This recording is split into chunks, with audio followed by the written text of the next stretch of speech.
Alright guys, I am back with a Monday Night Raw review. Basically I'm doing this because all this stuff going on with Kevin Owens right now is huge. I mean, everybody's talking about it. It's a big deal. And I figured the best way to kind of talk about that, and maybe some of the other things in WWE right now, would be to just review a Raw, give my thoughts on the show as I watch it. There's still some stuff I want to talk about with TNA, of course, the Ring of Honor deal to Destination America and all that crap, and what that means, and review some of the Ring of Honor shows as well. So I'm probably going to do all that in a separate video, so this will just be WWE stuff. But as far as Kevin Owens goes, I am so happy for Kevin Owens. I mean, talk about a deserving guy. You couldn't find a more deserving guy than Kevin Owens. I mean, as far as the dues he's paid, the work he's put into this, his just sheer love of wrestling, that's what matters to me, is that the guy is really a fan, that he appreciates these opportunities. And I honestly feel like everything that happened to CM Punk should have been happening to Kevin Owens. The longest title reign, facing The Undertaker, facing The Rock. I mean, that should have happened to a guy like Kevin Owens and not some ingrate like CM Punk. But Kevin Owens, I think they've established right now, so far, with him coming out and confronting Cena a few weeks ago and then facing him at the Chamber, they've established that he has paid his dues, that he loves wrestling. So that's great. And they've really built him up as a powerhouse. I mean, talk about a debut. He comes in, he faces Cena, and beats him clean. When I heard that, granted I haven't seen Elimination Chamber. You guys know how much I watch the product. I have been interested more because of what's happening with Kevin Owens. But when I heard that, and I see tonight Kevin Owens come out and confront John Cena again. They're talking about Money in the Bank, which I honestly can't believe there's already another pay-per-view, but Kevin Owens coming out and doing that, I almost feel like I'm in some type of Twilight Zone. Like, is this really happening? Like, I just saw this guy at Ring of Honor a year ago. So it's definitely crazy to me to see this, but I'm so happy for the guy. Now, there have been a couple problems. First of all, was all of this just a last-ditch effort to try and get some diehards to buy the Elimination Chamber? Of course it was. Because they know we're the ones who spend the money. They need us. Because when it's not WrestleMania season or SummerSlam season, they need the diehards to fill in those gaps. So of course they're trying to throw out all the stops. Hey, we're pushing the guys you like now. So of course that's what this was. Now, the problem with that is, what does this mean in the future for Kevin Owens? I mean, is this awesome? Yeah, I mean, it's amazing. But what does this mean in the future? Is he going to go down to the mid-card and flounder, kind of like Bray Wyatt? Or are they going to push him right into the main event and just get the ball rolling with this guy? Keep that momentum going, because that's what needs to happen. This is a guy they could really push, because how can I say this?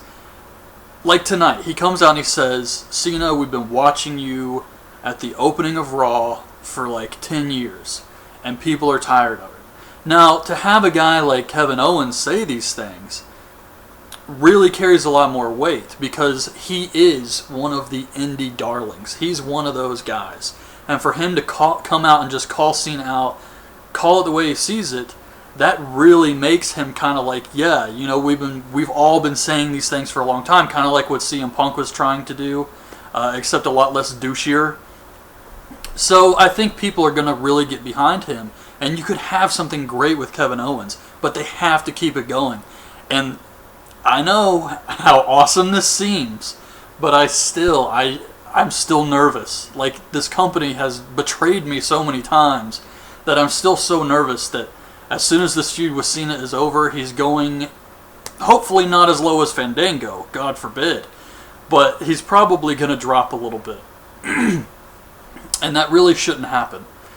But yeah, Kevin Owens, and another thing about Kevin Owens is he's been great. He's done well on the mic. His matches and everything have been, Kevin Owens. However, he still doesn't have that confidence about him that he had in Ring of Honor. Granted, that's to be expected. I mean, how many of us would come out on Monday Night Raw and just kill it instantly and not be nervous at all? I mean, I know myself personally, I would just be walking down that ramp for the first time saying, don't trip, just don't trip. Do not become the new Shockmaster, which would inevitably cause me to trip. But yeah, I think he has been a little bit nervous out there. Tonight you could see it like with the whole delusional thing with him and Cena going back and forth. But I mean, in Ring of Honor, that was like Kevin Steen's house, you know. He could go out there, be confident he was the guy in charge, and Cena, of course, is going to be stronger on the mic because he's the guy in charge on Raw. So, of course, Cena's going to come off better in these verbal whatever. So the show starts with Steen coming out, or Owens coming out, and he says that they talk about the Money in the Bank match for a little bit. Then they say, okay, how about this? Well, whoever comes out the ramp first. How do they decide that, by the way? Is Neville just like waiting at the curtain and he's the first one out the door, so it has to be Neville? Like, how does that work storyline-wise with these open challenges? But, yeah, so they say the first wrestler out, we'll let him decide. He can face you for the US title or he can face me for the NXT title. So Neville comes out, and for some insane reason, he wants to face Owens. He was just NXT champion. Why would he want to do this? So I didn't really understand that, but he comes out there, and this leads to Owens versus Neville with John Cena on commentary. Wow, John Cena on commentary. He compares himself to Babe Ruth.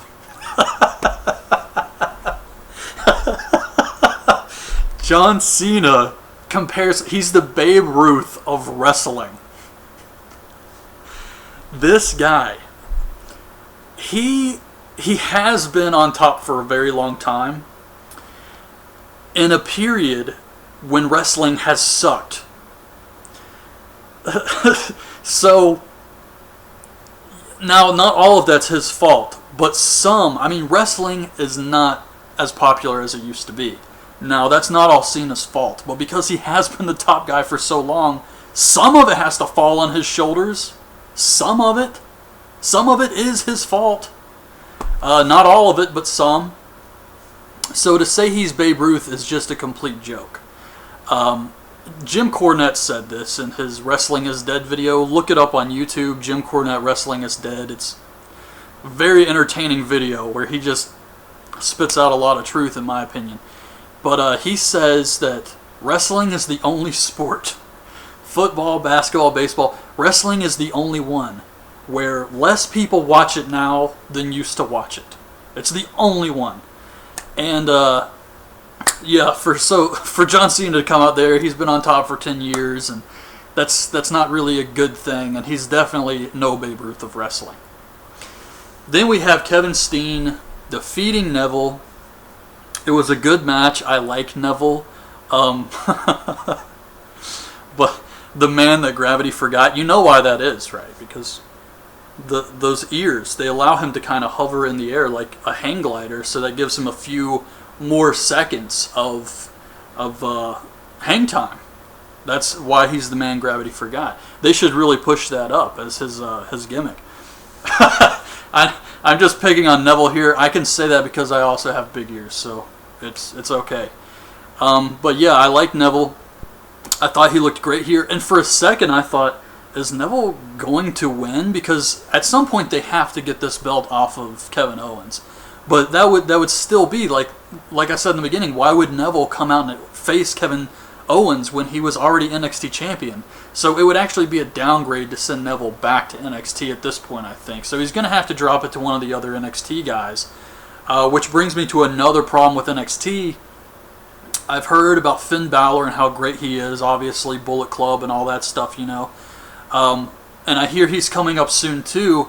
So another issue is if all these top guys, Sami Zayn, Kevin Owens, if all these guys are coming out of NXT, is NXT going to continue to be as good?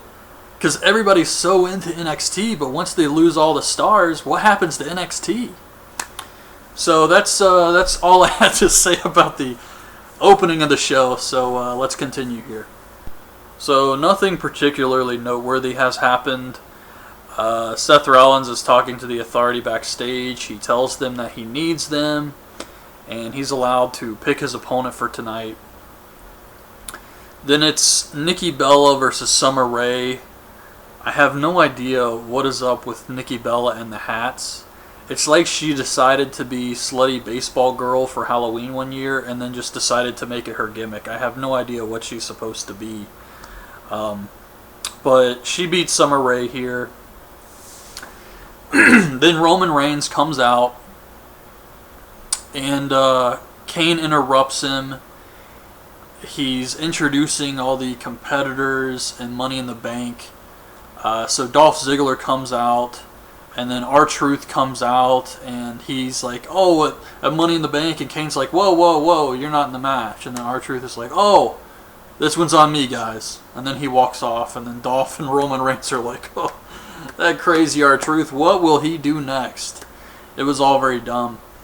Then the New Day comes out, Sheamus, Randy Orton, and all of this leads to a match with Randy Orton versus Sheamus, which was okay. It was kind of boring. Sheamus did hit a drop toe hold, and I remember when people used to hit that all the time, but I feel like I haven't seen it in a long time, so that was kind of cool. But he grabs a chair, Orton gets it from him, throws it at him, very weak looking, and this gets Orton disqualified. Then he proceeds to beat up Sheamus afterwards, RKO's him. Yeah, it was just kind of boring and pointless, I thought. But then we go backstage again. Seth Rollins is texting J&J Security's there. They're like, hey, Seth, we know what you said about not needing us, and we forgive you. Rollins gets upset at them, and then he says, well, tonight I get to pick my opponent, and I'm going to face you guys in a handicap match. They slap each other, and it's this whole ordeal. But I actually thought this was really entertaining, the stuff with Jamie Noble and Seth Rollins. I thought that was good. Oh my goodness.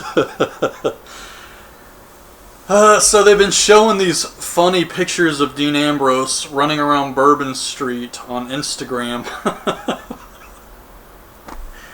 I don't know why, but we get Dolph Ziggler versus Kane. I couldn't do it. I fast forwarded through this, and it lasted a very long time. Just, who wants to see this? But Dolph is with Lana now, so she's on the outside, and then Rusev comes out on crutches. And he's like in her face, kind of like yelling stuff at her.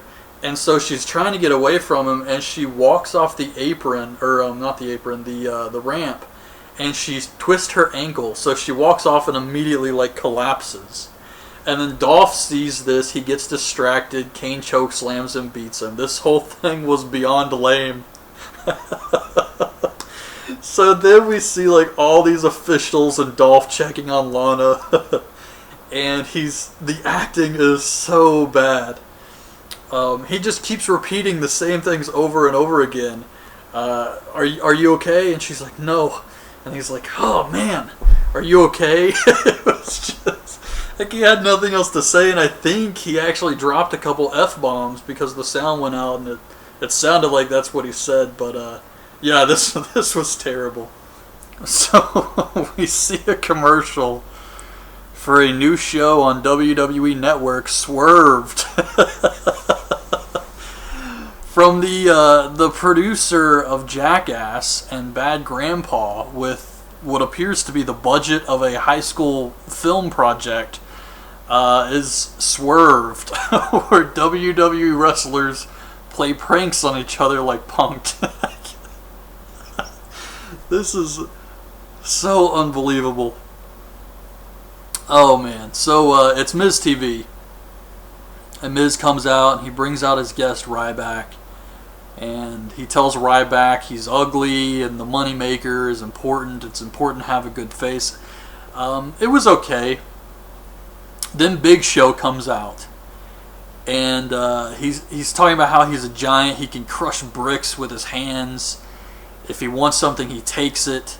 If he wants to take Ryback's championship, he will. And Ryback's like, hey, I'm right here. Then Big Show attacks Miz and Ryback. And then Ryback shell shocks the Big Show. So Miz is a heel.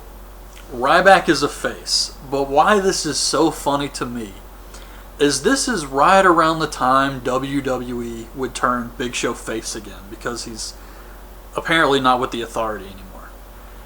And you can tell, it's so obvious they want to turn him face, but I think because of all that internet stuff, when people were talking about how many times he's turned face and heel and how it's completely pointless, and now people are keeping track of how many times, they won't do it, but they want to so bad. They just want to say Big Show is a face again and all this stuff. So it was hilarious because he's out there putting down Miz, which is a babyface thing, but he also has to put down Ryback, so it's like he's still a heel. It's completely goofy. It's Luke Harper and Erick Rowan versus Los Matadores. I'll be honest, I fast forwarded through this match. Harper and Rowan are back together again. I don't know why they split them up in the first place. I guess they don't either. So they beat Los Matadores with the Dudley Death Drop, which led to some fans chanting, "We want tables."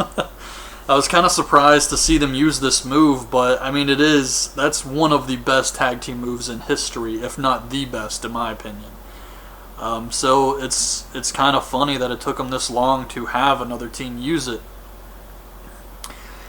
But, so what happens? Oh yeah, Luke Harper gets a microphone and he's like, tick, tock, which just, I feel like that's as fast as this show is going right now, is like tick, tock, tick, tock.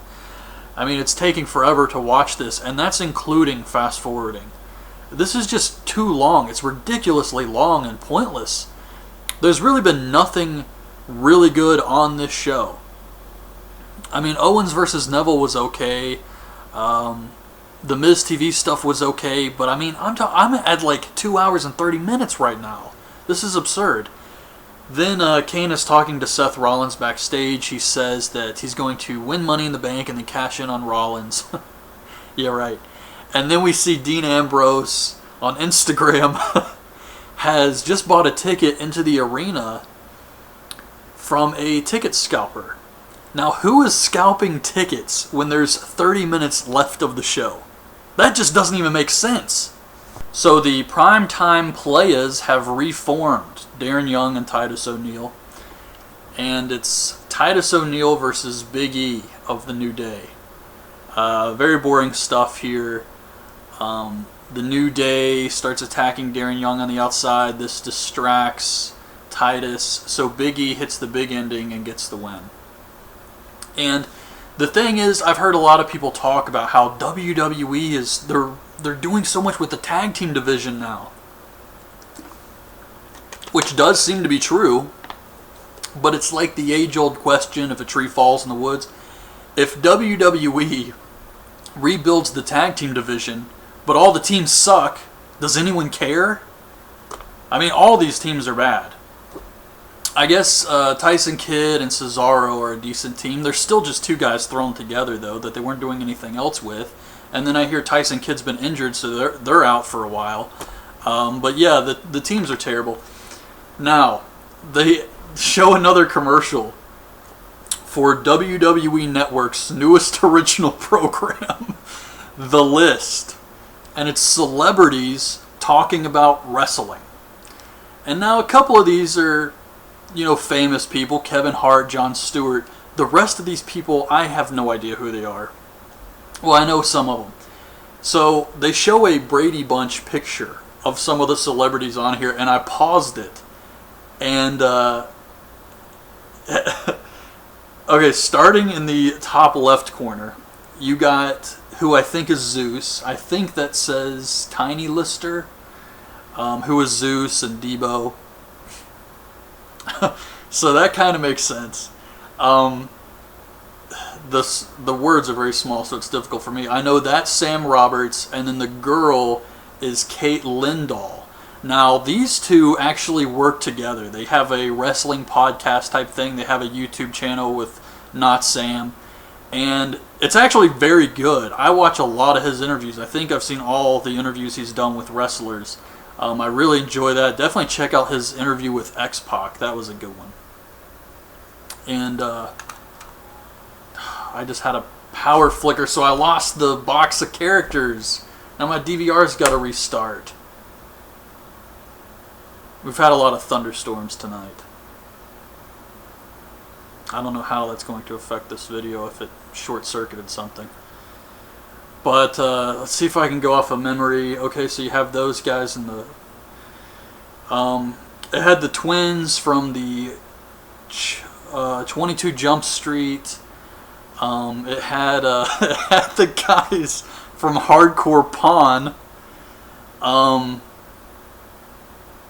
It had some guy, I think it said Clark something. I think it's the fat kid from Hot Tub Time Machine, but I'm not positive about that one. And then who was in the top right? Oh, it was like a rapper guy. They had a lot of rappers on here. So yeah, that is the commercial for WWE's The List with celebrities talking about wrestlers. Alright, so now that my DVR is back up and running, I was able to finish the show and see some more people from the little box of celebrities, one of which was Wayne Brady, and then some girl I have no idea who she was. It's Roman Reigns versus Kofi Kingston. Reigns wins, of course, with the Superman punch. I liked Xavier Woods' reaction at the end. That's really all there is to say about that. Then it's Seth Rollins versus J&J Security. Kane is in their corner.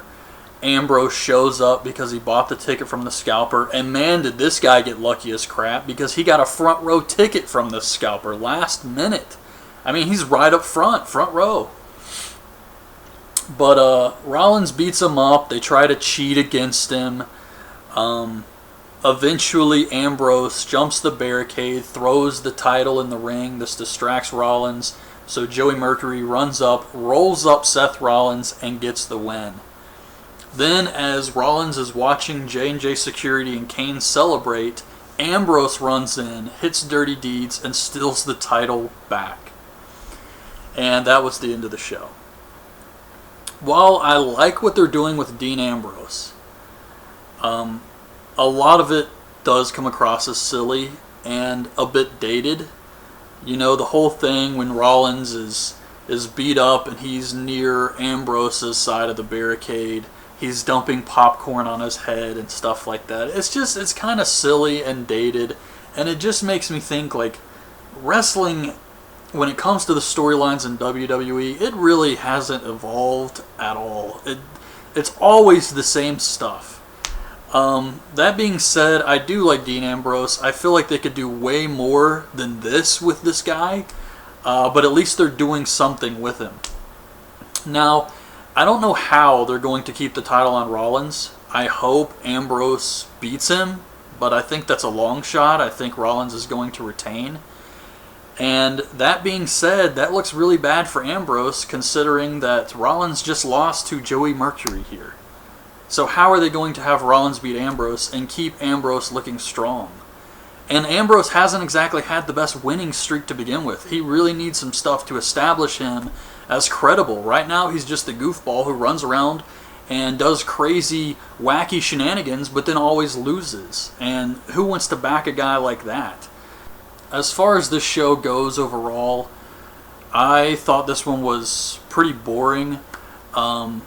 You could watch the first 20 minutes or so, and after the Owens-Neville match, just be done with it. There was really nothing on this show that I would say you need to go out of your way to watch, and that actually includes the Owens-Neville match. There was just nothing really spectacular on this show, and that's pretty sad considering this was actually a go-home show, if you would believe it.